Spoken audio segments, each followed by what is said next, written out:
Hallo zusammen, du hast Crown Cletus oder Chris. Ich hoffe, es geht euch gut. Willkommen bei mal was anderes. Wieder mal. Und ihr seht Far Cry 3 Blood Dragon. Hören Sie, ein Mann. Dr. Ist am 1. Mai rausgekommen. Erstaunlicherweise nicht um 1 am Morgen, wie sonst eigentlich die meisten Games auf Steam. Ich kann hier nur von Steam reden, spiele auf dem PC. Sondern ist dann erst am 1. Mai am Abend rausgekommen. Aber das tut jetzt so nicht zur Sache. Ein paar von euch haben es sicher auch schon gespielt. Es ist ja nicht ein DLC für das Far Cry 3, sondern eigenständig. Was noch cool ist, ist 15 €, so knapp 20 Steine im Jahr. Und ist sehr ähnlich wie das Far Cry 3 natürlich, aber die Entwickler haben in meinen Augen etwas ganz Geniales gemacht und haben auch ein bisschen Mut bewiesen. Sie veräppeln eigentlich so die Actionfilme aus den 80er Jahren. Das Spiel spielt ja im Jahr 2007. Und oh, jetzt Vollfail. Ah shit! Das spielt im Jahr 2007. Und ist eigentlich so, wie sich die Leute in den 80er Jahren die Zukunft haben vorgestellt. Und viele von euch sind eventuell noch ein bisschen zu jung, um alle Referenzen zu verstehen. Was ich aber doch sagen kann, ist zum Beispiel das Intro, das so in Zeichentrickform wie alle Zwischensequenzen gehalten ist, extra ein bisschen lang ist, extra auch ein bisschen spackelig, ist wirklich auch cool gemacht. Und es erinnert sehr an Terminator 2, einer von meinen Lieblingsfilmen. Ja, dann bin ich halt echt auch noch ein bisschen jünger gewesen, hat mich so geflasht, habe ich etwa 50 Mal gesehen, diesen Film. Und von dem her sind die ganzen Referenzen aber auch noch cool. Am Anfang, wenn das Tutorial kommt, ist er richtig am Motzen. Die Sprüche, die er macht, sind eigentlich auch noch witzig. Ja, also ich bin voll des Lobes. Das Einzige, was ein bisschen schade ist, ist, eben, es ist recht dunkel, ihr seht es ja. Und dadurch kommt natürlich nicht die ganze Pracht von dieser wunderschönen Insel zum Tragen. Aber dafür sind die ganzen Neon- und Lichteffekte umso stylischer. Und Blood Dragon oder die Blood Dragons, das sind eigentlich so Dinosaurier in dem Sinn, sind auch noch ein interessanter Aspekt von diesem Spiel. Jetzt schauen wir noch schnell auf die Karte. Ihr seht, eben wirklich sehr ähnlich wie im Far Cry 3. Und ich habe jetzt eigentlich alle Nebenmissionen und alle extra Sachen schon gemacht, bevor ich eigentlich wirklich richtig mit der Hauptmission, mit der Kampagne losgelegt habe. Die bin ich jetzt am Verfolgen, aber eben ja alle... was war das eigentlich? Ich muss schnell selber schauen. Genau, alle TV-Geräte habe ich eingesammelt, alle Notizen, alle VHS-Kassetten und alle von diesen 12 verschiedenen Tieren erledigt. Das hat man dann unterschiedliches Zeug freigeschaltet. Jetzt ist echt hier noch eine Basis in der Nähe. Leider nicht, ich kann es dann eher zeigen. Auf jeden Fall, eines der Sachen, die ich richtig wicked finde, ist, man hat ja 1991er Pumpe, ja. Dort kann man 4 oder schlussendlich maximale Aufrüstung ist 4 Läufe, Explosivmunition, das Riesenmagazin ist ein Biest. Und dann, ja, weil es so schön ist, hat man noch Terror 4000 dabei, wie der Arnie im Terminator 2, schöne Minigun. Kann sich auch nicht so schnell bewegen, aber was willst du mehr? Jetzt habe ich hier die Sniper ausgerüstet, habe ich auch voll aufgerüstet, kann man jetzt vollautomatisch schießen fast. Kann schön reinzoomen, ist jetzt gar nicht so praktisch gewesen. Ist wirklich auch eine gute Waffe. Und dann die Pistole, da kann man noch Schalldämpfer vorne drauf klatschen, ist auch noch gäbig. Verzieht zwar recht, aber das passt. Ihr seht, der Charakter, den wir spielen, hier, der Rex Power, irgendwas. Hat so ein bisschen Roboterarm. Sagten Sie nicht was von Biowaffen? Wir wollten die Russen übertrumpfen. Wir hofften, das Drachenblut würde unsere Streitkräfte stärken. Ja, und ihr seht eben, es ist halt auch sehr düster. Passt aber auch zum ganzen Szenario, so ein bisschen Judgment Day-mäßig. Sie hatten vor, Sloan wieder auszureden. Aber er hat nur mehr Raketen angefordert wie die roten Speere. Und er hat sie bestimmt. Gegen den Ivan? Gegen alle Rex. Ich glaube, er zielt auf die ganze Welt. Und Dr. Carlyle hilft ihm dabei. Ich setze ihm und seiner Operation ein Ende, Doc. Niemand bedroht meinen Planeten. Aber ja, die Dialoge sind eigentlich auch immer richtig bekloppt. Aber ja, das macht nichts. Jetzt können wir hier hinten durchfliegen. Und wir können noch erstaunlich lang mit dem Teil fliegen. Oh Scheiße, aber man kann es auch richtig verschießen. Oh fuck, du hast noch ein verdammtes Cyborg-Krokodil. Habt ihr gesehen, das geht richtig ab mit dem Cyberschwert. Er kann viel schneller rennen als noch im Far Cry 3. Etwa so wie man schnell kann rennen, wenn man die ganze Droge intus hat. Kann unendlich unter Wasser sein, kann hoch springen, kann aus allen Distanzen oben runterspringen, ohne Schaden zu nehmen. Es macht eben schon sehr viel Fun, wenn du so ein Super Soldier bist in diesem Sinn. Also, jetzt ist hier wieder ein Krocki. Mal schauen, ob wir den rausfischen, ohne gesehen zu werden. Nein! Schon wieder ein bisschen mit dem Messer reinhaben. Ist eben schon, also, es ist stylisch gemacht. Ich muss wirklich sagen, es ist echt ein stylisches Game. Jetzt muss ich mir hier schnell ein bisschen heilen selber. Jetzt wird ich hier irgendwie von überall noch ein bisschen angepisst. Aber das ist nicht so ein Problem. Weil ich bin jetzt auch schon Level 26 von 30. So hat man eigentlich sehr viele Lebensbaukli, die ihr unten links unter der Minimap seht. Sorry, jetzt habe ich selber auf die Minimap geschaut und noch ein bisschen Gegend rumgepfeffert. Kann man sich hier ein bisschen selber heilen, die Fähigkeit verbessert man auch. Man kann nicht mehr selber irgendwelche Fähigkeiten wählen, sondern es wird selber vorgegeben. Darum es ist eigentlich eine vereinfachte Version vom Far Cry 3. Ja, so einfach kann man es sagen. Aber eine spassige.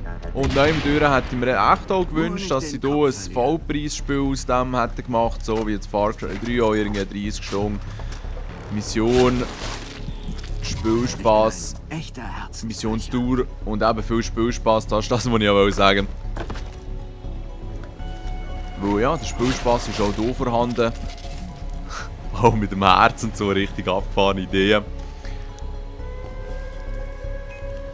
Aber es scheint ja relativ schnell durch, also so 6, wenn du alle Nebenmissionen machst, 12 Stunden ist gesagt worden, was eine anständige Dauer ist. Aber ich kann mir jetzt auch vorstellen, dass der eine oder andere das Game nicht als allzu gut erachtet, weil er eben vielleicht mit diesen ganzen Klischees und 80er-Jahre-Referenzen gar nicht so viel anfangen kann. Ist auch ein bisschen schade, aber ich glaube auch sonst kann man Spass haben.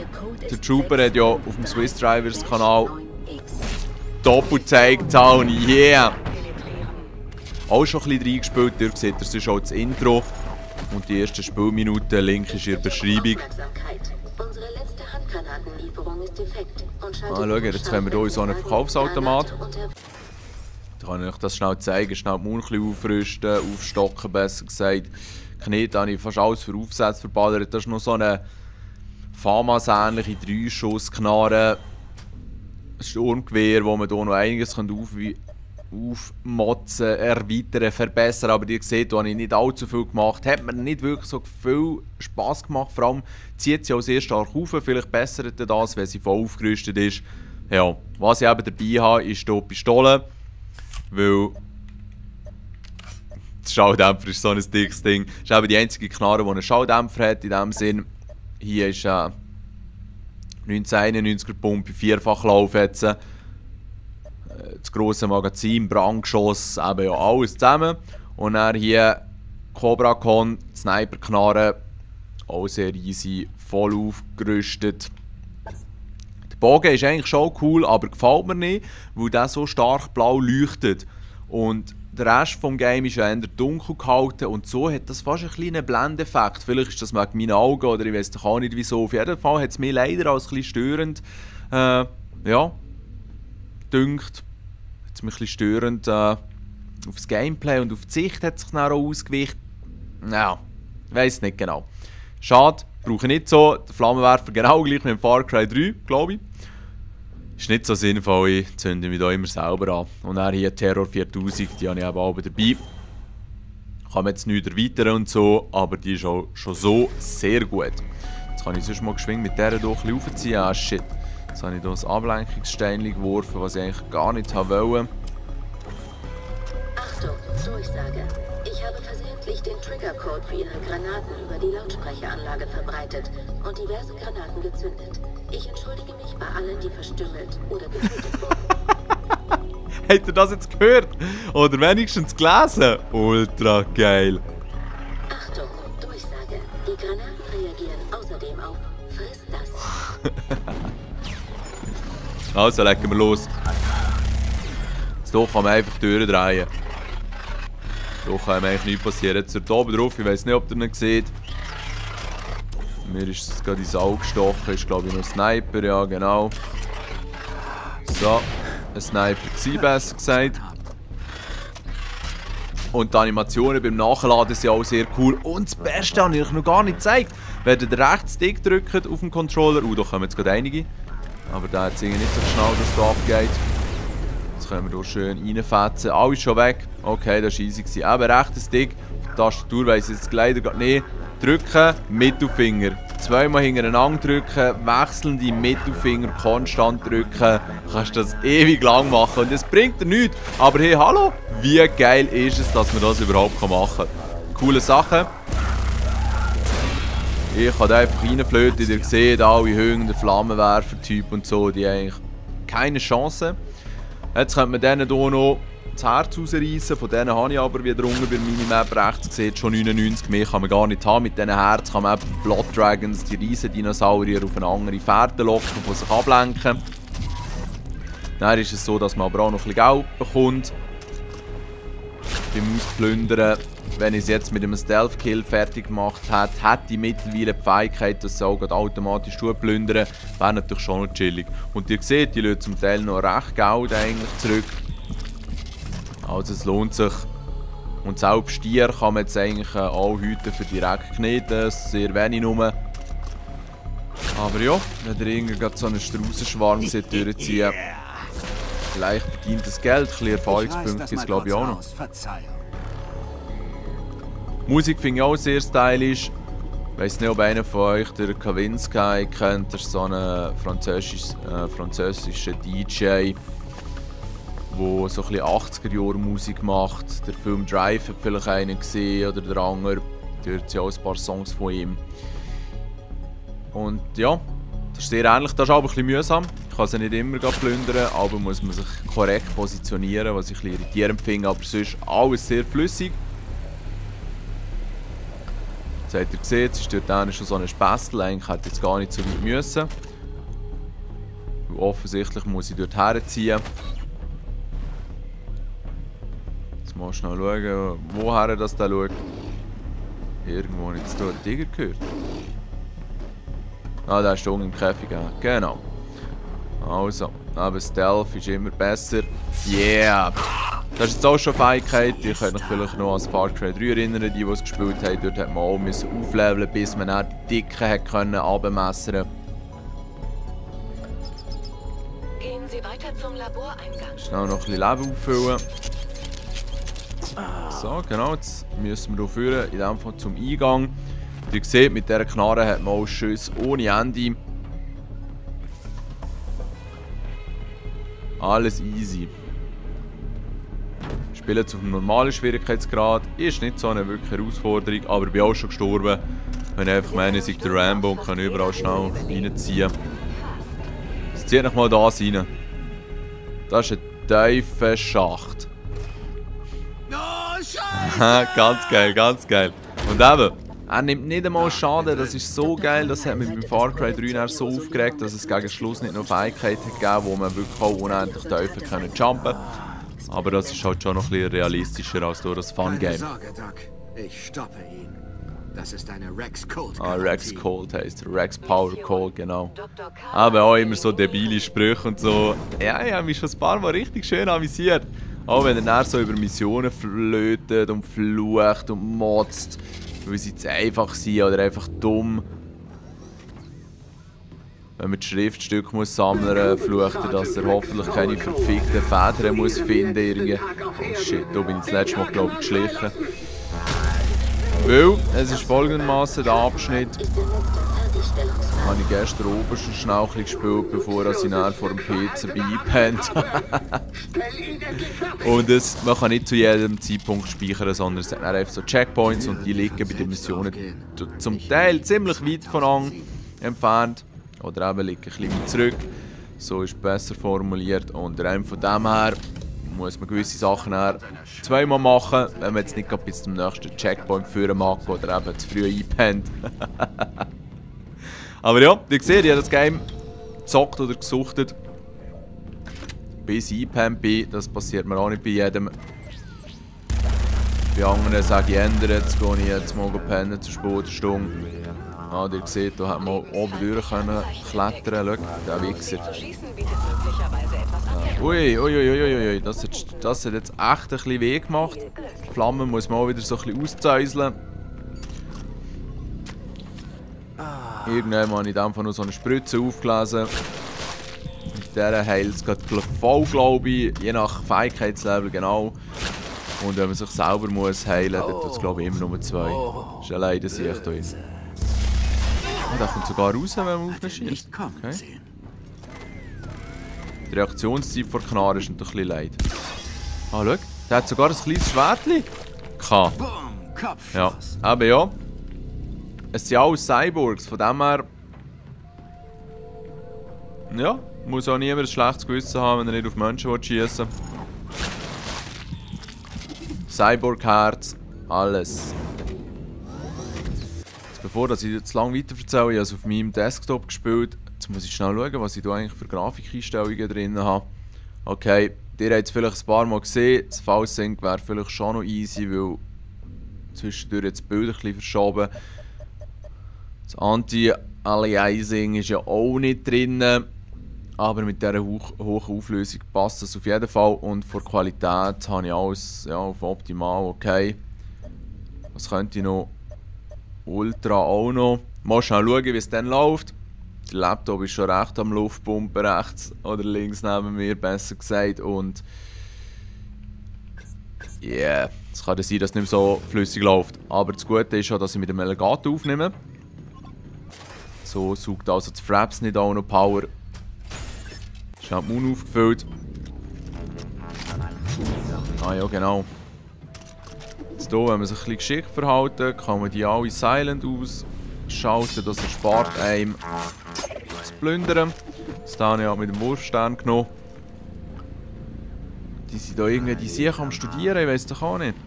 Auf jeden Fall ein falscher Job oder auf jeden Fall ein falscher Tag zum Arbeiten gewesen für daher.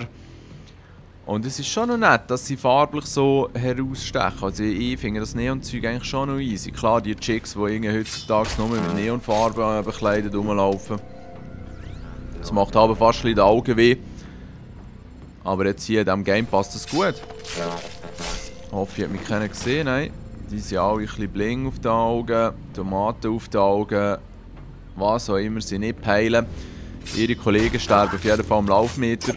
Und ja, ihr habt gesehen, durch den ganzen Raum durch, ohne entdeckt zu werden, sorgt für mehr Erfahrungspunkte. Finde ich eben schon noch stylisch. Aber wenn man jetzt auch alle Nebenmissionen macht, wird man ganz sicher Level 30 erreichen. So weit lehne ich mich jetzt schon zum Fenster aus. Darum kann man einfach auch voll durchmähen.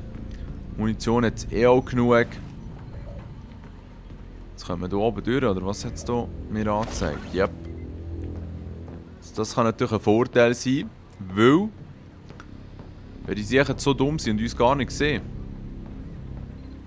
Aha, da ist schon fertig mit oben durch. Also gut. Da können wir wieder draufklettern. Da ist es halt schon ein bisschen weniger mühsam. Weil Gefechte, die man oben rein verwickelt sind, können schon noch tough werden.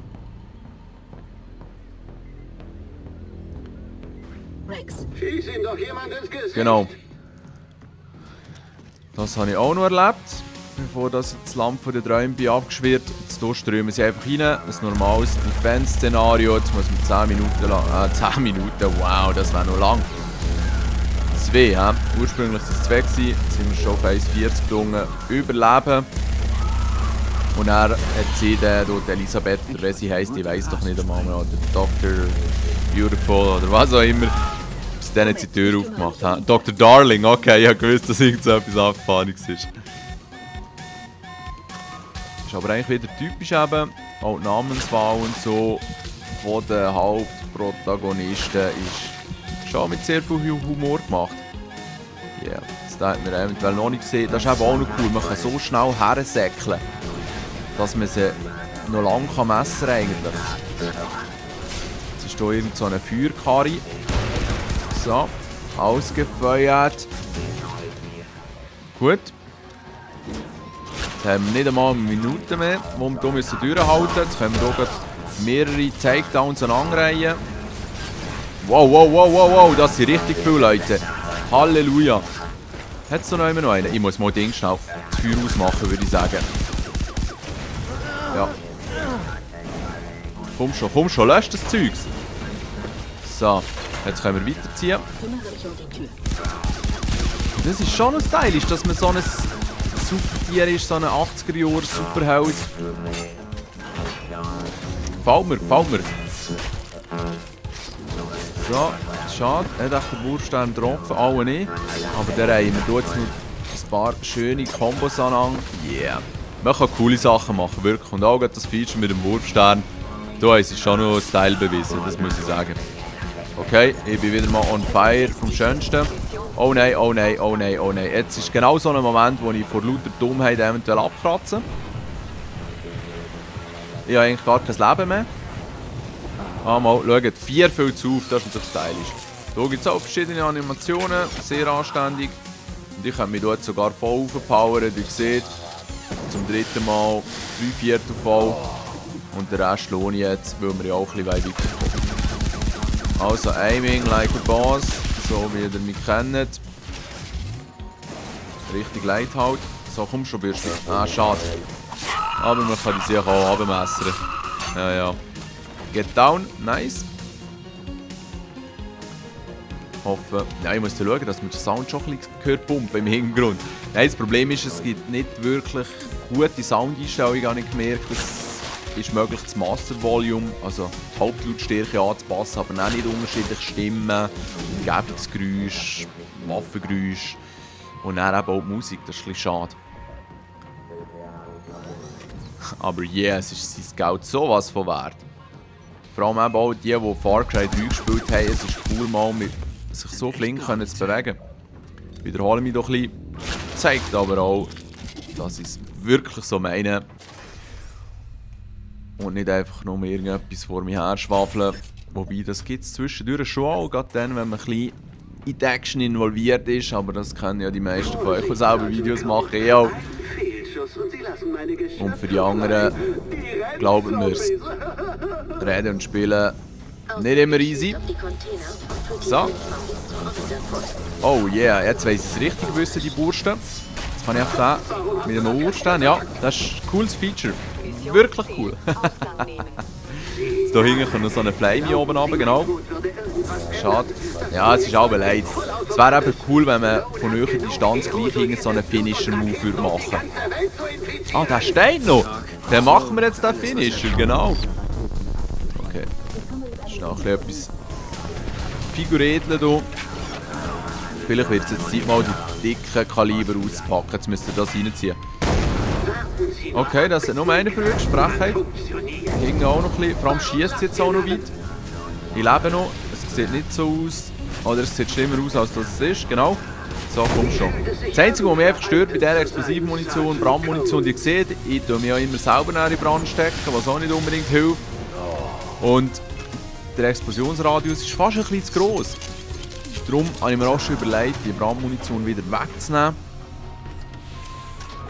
Weil vorher habe ich mit dieser Pumpe unglaublich gerne gespielt. Ich räume meinen Säckchen mal schnell durchclearen. So, der ist natürlich auch noch gut. Der ist eigentlich in jedem Game gut. Man hat leider nicht unendlich Munition. Und macht nicht ganz so viel Schaden. Aber der Spass. Der Spass ist riesig. Ich meine, zieh rein und das Teil rattert. Man kann das ganze Magazin in eine Steuern lassen. Ich weiss nicht, ob man jetzt noch ein bisschen Magazin Vergrösserung über eine Fähigkeit bekommt oder so, weil bei Waffen gibt es ja nichts. Aber ihr habt es gesehen, ich glaube 700 Schuss war das Maximum, das ich bisher drin hatte. 700 Schuss, ohne Pause, einfach mal reinlassen. Der Entwickler ist schon noch wichtig, dass man sich richtig badass fühlt, dass man sich, ja, auch so wie halt die 80er-Jahre Superhelden oder Arnold Schwarzenegger, Sylvester Stallone, Dolph Lundgren, Steven Seagal, Bruce Willis, Jean-Claude Van Damme. Es gibt schon viel von denen. Das habe ich das letzte Mal mit einem Kollegen diskutiert. Es ist noch interessant, dass es eigentlich, ja, es gibt schon junge Schauspieler, die ein bisschen nachziehen. Aber gewisse Typen Schauspieler sind eigentlich am Aussterben. Weil eben gerade so ein Arnold Schwarzenegger, dem sein letzter Film hier, The Last Stand, wo ja auch wieder so ein bisschen eine Anlehnung an die 80er-Jahre-Filme ist, aber auch ein paar sehr moderne und coole Sachen drin hat. Ich meine, der Typ kann immer noch hure schlecht Englisch. Meistens bringt er nur irgendwelche One-Liner oder so, oder auf jeden Fall nicht grosse Dialoge. Und heute muss doch jeder Schauspieler so vielseitig sein, dass er eben auch gut texten kann. Harte Sachen sein, dick und dünn. Der Christian Bale ist auch so eine Straubensicht, oder Batman-Darsteller. Von den neuen Batman-Filmen natürlich. Der hat ja auch mal den Machinist gemacht, ich weiss nicht, ob er den gesehen hat. Ich liebe Psychofilm, sehr gut. Und dort hat er sich, glaube ich, was, auf 40 Kilo runtergemagert oder irgend so etwas, auch unnatürlich. Das ist aber nicht so gut. Ja, ja, das nenne ich mal einen richtig schönen Abschweifer. Alright. Wissenschaftler. Wow, das ist ein schönes Katapult. Oh yeah, okay. Blood Dragon inbound. Zieht nach seinen, eben so eine Dinosaurier. 2 sogar. Jetzt ist das eben so, dass man die, wenn sie rot sind, sind sie ziemlich aggro.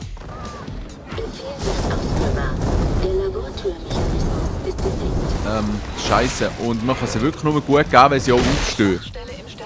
Ich könnte sie jetzt aber ablenken mit diesen Herzen. Seht ihr, jetzt gehen sie dort her. Wow, schießen können sie eben auch noch. Nein, verarsch mich nicht. Oh shit, die machen mich fertig. Black Hawk down, komm schon, komm schon, komm schon. Yes, einer hätte ich mögen, weil das ist der Vorteil von Explosivmunition. Die lädt wirklich richtig rein. Wenn man 4 Lauf hat, kann man auch 4 Schüsse rausschweissen, zieht nach rein, coole Nachladeanimation. Wo ist das schon mal so stylisch gemacht worden? Und jetzt muss der kurz auf, genau. Und jetzt habe ich den zerflüttert. Also, ganz ehrlich, um es einfacher zu machen, ich empfehle euch hart, dass ihr zuerst Nebenmissionen erledigt. Weil so hat es dann viel einfacher. Wenn ich jetzt hier mit der Standardpumpe oder so antreten müssen, Halleluja. Alright. Hier schnell wieder ein bisschen Standardgegner zu pflücken.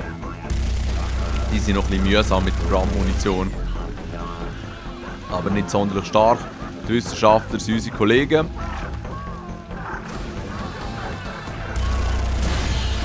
Ja, ja.